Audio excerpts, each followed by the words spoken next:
alone, you know, and not comfortable. I'm not saying that people shouldn't maintain for themselves, but when you don't have anybody around you to support you when you fall down and when you know, hit the bottom, sometimes it's hard getting back up, and that's what people don't understand. So, you know, I just try to make something out of nothing. So, I mean, hey, I like it, they like it. We're just trying to survive. I want to be able to go and get my own land and hopefully be able to build houses, build things that I could be able to help the community. You know, the people that's homeless, the people that don't have nowhere to go. I want to be able to say, here, you know, you can come here for a little bit so, you know, you can get yourself together. You can come here so we can talk about how we can help, how we can teach you how to survive out here in the cold. Come on, man. Hey.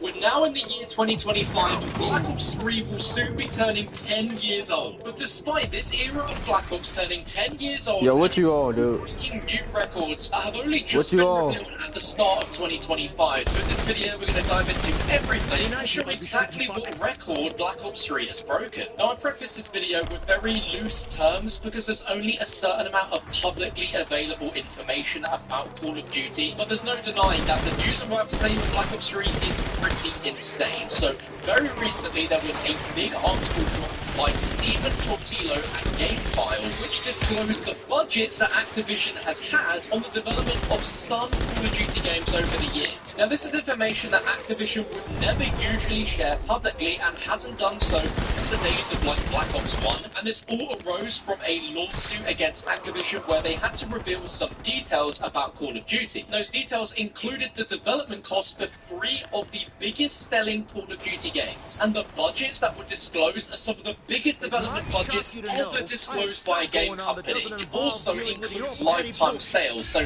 how is Black Ops 3 relevant? Well, in the court filing that GameFile has reviewed, they found out that Black Ops Cold War sold 30 million copies and costed Activision, Treyarch and Raven Software over $700 million in development costs over the game's life cycle, selling 30 million copies. That is just an eye-watering amount of money, and I can't imagine how much the more recent Call of Duty games like Black Ops 6 costed. It's also revealed that Modern Warfare 2019 costed $640 million in development costs through the game's life cycle and sold 41 million copies. The final game mentioned was Black Ops 3 from 2015, which is really surprising, with staggering $450 million in development costs over the game's life cycle, which is really surprising. But what is equally surprising and the most impressive as to how it's still breaking records is that the game sold 43 million copies. So if we compare that to the other two games, Black Ops 3 sold 43 million, Modern Warfare 2019 sold 41 million, and Black Ops Cold War sold 30 million. And comparing those three games, we can see that Black Ops 3 is easily one of the highest best-selling Call of Duty games in history. Now, when I mentioned the intro about this loosely being about breaking records, we only have public available information to go off here, but back in the older era of Call of Duty, every single Call of Duty release always had its all-time unit sales figures available publicly. And if we go onto this website here, statista.com, this shows the global all-time unit sales of select games in the Call of Duty franchise worldwide as of October 2019. So everything before the release of Modern Warfare. And as you can see, the game that has the record for the most sales ever up until 2019 was the original Call of Duty Black Ops at 30.99 million. So round that up to basically 31 million copies. If we compare that to what we know about Black Ops 3, disclosed by Activision, Black Ops 3 has sold 43 million copies compared to Black Ops 1's 31 million. And what's even more mind-blowing is that Black Ops 3 is actually on this chart, and you can see that it is ranked in the top 5, selling 26.72 million by October 2019. So doing some simple math, 5 years on from this date being released, Black Ops 3 has sold an additional 16 million copies, which is absolutely crazy. And And there is no doubt about it that Black Ops 3, by all publicly available information, is that Black Ops 3 is the #1 most successful game in the Call of Duty franchise, selling more copies than any other Call of Duty game in the franchise. Now, doing a little bit more research, I was able to find that at the end of 2020, Activision Blizzard, in a new blog post recapping the highlights of that year, said that Call of Duty Modern Warfare 2019 was the best-selling title in Call of Duty history. Now, that might have been true at the time in 2020, but with the data we know now, we know that Black Ops 3 has actually sold more copies than Modern Warfare 2019. And if Modern Warfare 2019 was apparently the best-selling title in COD history, then that cements that Black Ops 3 is actually now the best-selling title in Call of Duty history.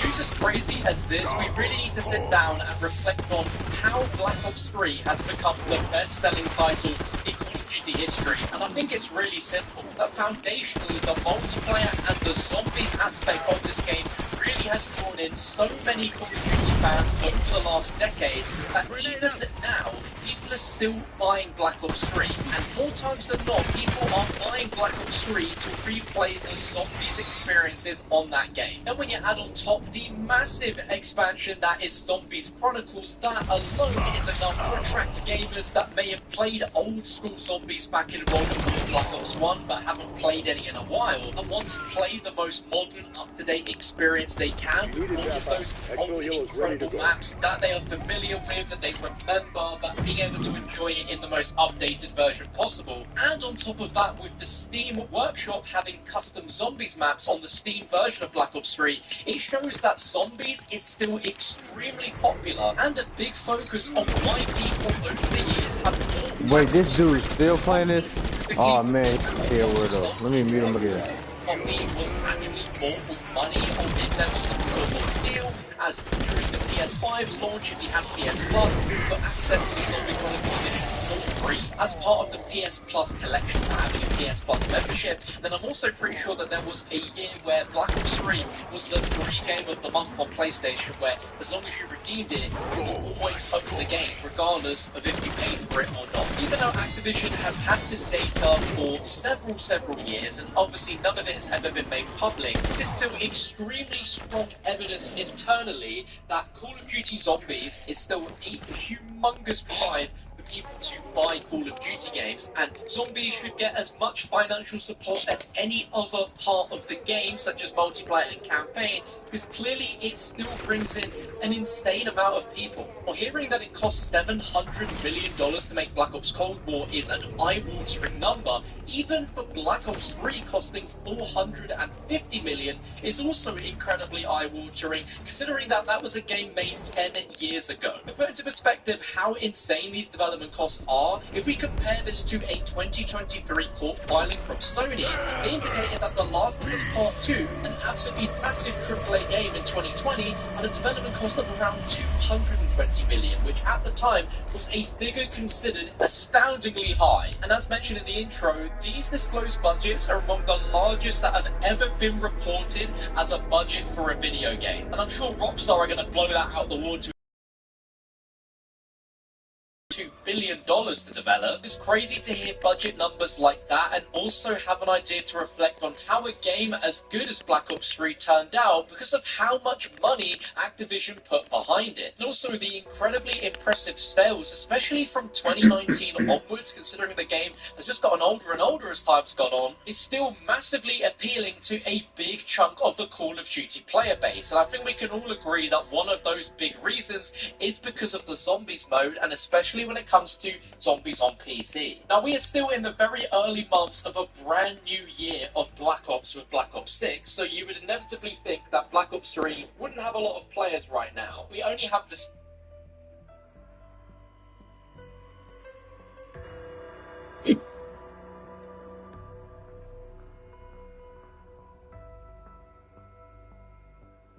Good morning, y'all. We were up, made our bed. Next thing you know, we were surprised with 2 lobsters by Cody, our new pal. Cooked those babies up, got them down the hatch, had some work I had to do. There was some rain on the horizon, so I prepared for a smackdown, which we did receive for about 12 hours. As you can see here, Gerald was not prepared. Found a hole in my dune. Then there was a crab pot lying wrapped in my propeller. Hold the dinghy up so I can patch the hole. Patch the hole. Let it dry. Then I went down to get the crab line out. Did some fishing to relax myself and all the hard work I was had to do. The next day, Cody came back blessed me once more. So Magical relics aren't my forte, but I'd rub a brass lamp into my hand's blood if it meant 86ing Rick Muffin. Good, because we keep finding the other one. Must get the key before the other dead. Got my house changed tonight. I went out to the town and had a great time. Good morning, y'all. We were up, we were out of bed. Next thing you know, we're surprised with 2 lobsters like this. Sorry, Galah. No queue up ahead.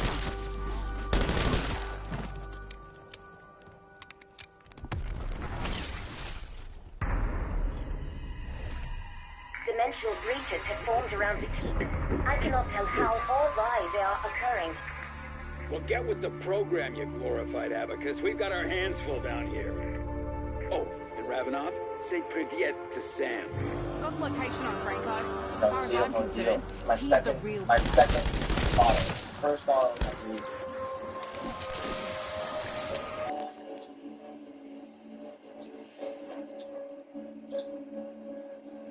There's one bottle down. So let's do this shit.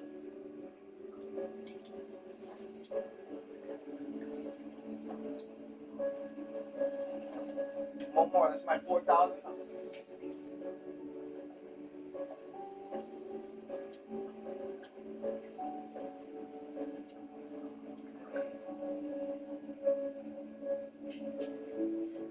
No seal, no deal. This is my second bottle. The first bottle got deleted.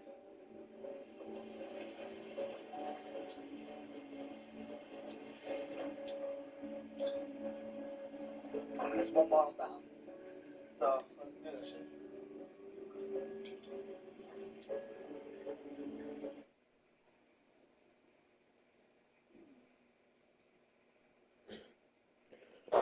TikTok, a social media app loved by the youth and hated by many. Despite this company consistently pulling in billions of dollars every single month, the majority of people who work for this platform are told constantly by the masses to get a real job.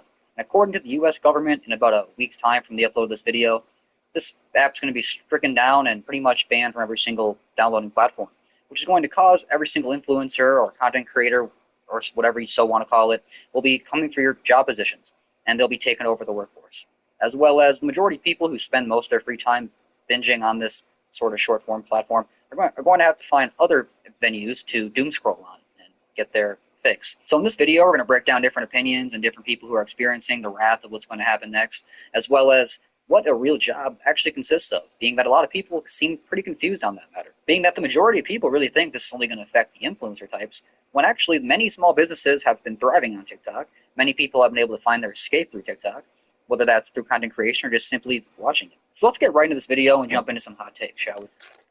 Now that TikTok is inevitably going down, I know this is the most new What job do you think that's what am I supposed to play bricks on something? What do you do that? No jobs are real jobs. Jobs are just things that we do that we have to do. You know, that's all the jobs are. So for the people that have that mindset,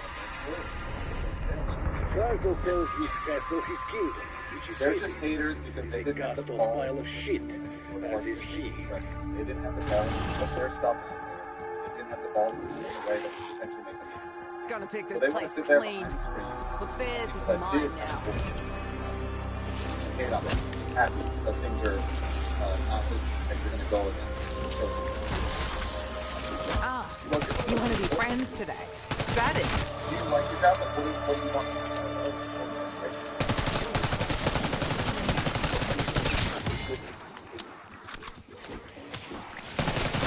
Oh man, a lot of people will be jumping shit.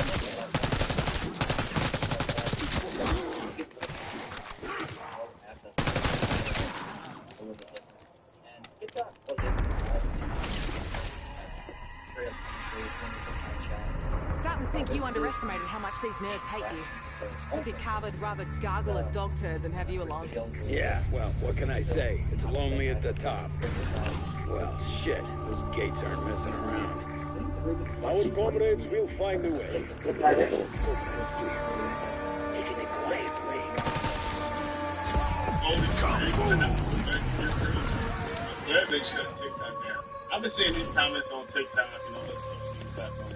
People obviously don't know how to take to grow on TikTok and be successful on TikTok. Like, just because you clock into your job and your boss tell you exactly what you need to do, don't make you better than somebody who has to literally be creative every single day. They have to come up with ideas. They have to write script. They got to know how to edit a video. They got to edit this video. To be informational. They got to make it engaging. They got to make it entertaining. And they got to do this every single day, multiple times a day. People are coming up with skits within hours. Within the first hour, actually. I can only speak for myself, but I know anytime I'm going throughout the day, I see something or I think of something, I go straight to my notes and be like, okay, make sure I remember this because this could be a good skit.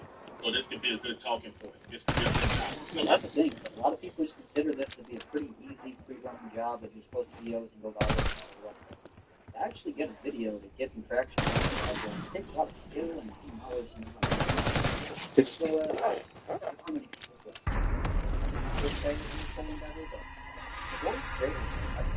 It pissed you off that I'm getting along with this lot better than you ever will. Me? Pissed that you're popular with those mental titans? Please. I just need to know you'll still have my back if they get people that feel aggressive. They gave us the girl. They got it to Yeah, They not bad. That'll do it all right. Oh, this shit take a lot of work. I ain't gonna worry about it. But then they want to be negative, and then they start hating because they see other people succeed when they could. And then they talk about, oh, I'm glad they got to get a real job. Brother, this is just because you didn't succeed and you gave up, or you didn't even start, like this, somebody else put in years and years. That's what you get for standing in my way. Why y'all mad at that?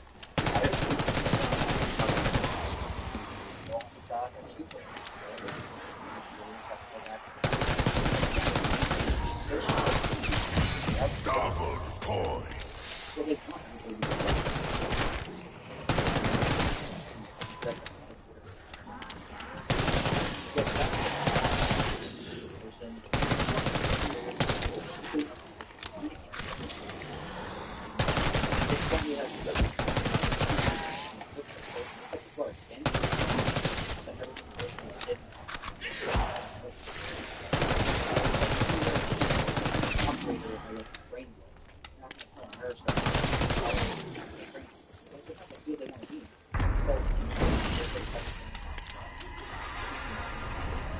I'm still sussing everyone out. For now, all I care about is getting my hands on Frank. I'm sure he'll be delighted to see you. Right up until the point you make his throat smile. I know for a fact Franco kept dangerous shipments in that area. Some direct from Richtofen. Good thing we get a 5-finger discount. Ooh, big scary leggy boy. You be no match for my mum's slipper. Come at me. I'll rip off your wings faster than a psychotic 9-year-old.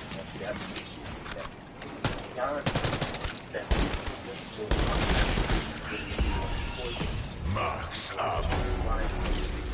And small businesses. What is it that waking up at 6 a.m. But not like the others. Somebody else wealthy. And you want an application. I prefer independent businesswoman, but you're not wrong. Small businesses across the U.S. What's that? That people have their own stuff.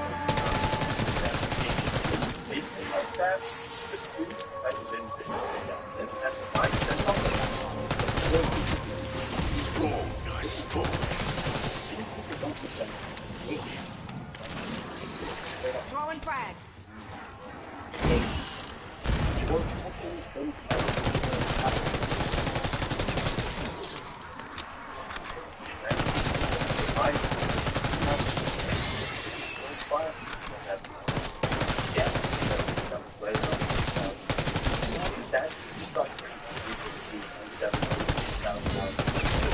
Insta kid.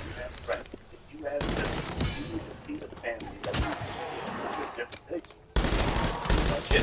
There's maybe on this platform, probably independent for a month or two, making that income within a month. you guys are creating this thing. Is this a real job? Why the hell haven't you started creating content yet?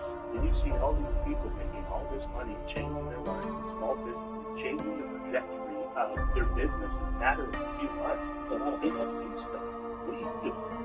That's right. You have to wake up tomorrow, commute and work, and make somebody else wealthy. The amount of work that goes into being a TikTok shop affiliate creator, there's a very small pool of people that can handle it. And those who have the ignorance to leave a comment like that on someone's video, you'll never have what it takes to do this. The people that leave comments like that on David's video will never have what it takes to put in the work to do this. So just remember that as a creator, because you're going to start seeing this all pretty much every video. It goes, oh, now you got to get a real job. Oh, now you got to do this.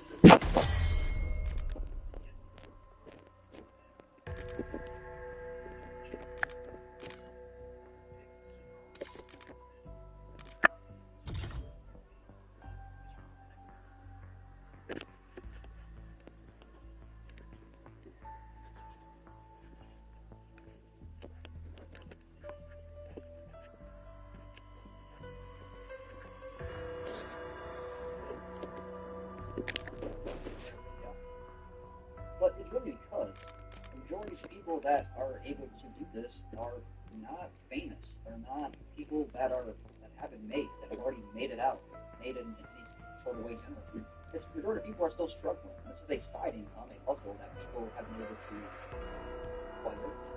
Many people have been able to accomplish. And even if it brings in an extra few $100 a month, that goes a long way for the modern economy. These modern times, many people are struggling. And although it's kind of ironic that many of these creators kind of have a very negative attitude towards their audience, being that it's almost like me versus you, versus like we should all be together as one big community. Which also, anybody who has ships to other platforms like YouTube and Instagram, they're gonna die off and get killed out because there's like new fans. So I understand why they're more offended than they are necessarily happy.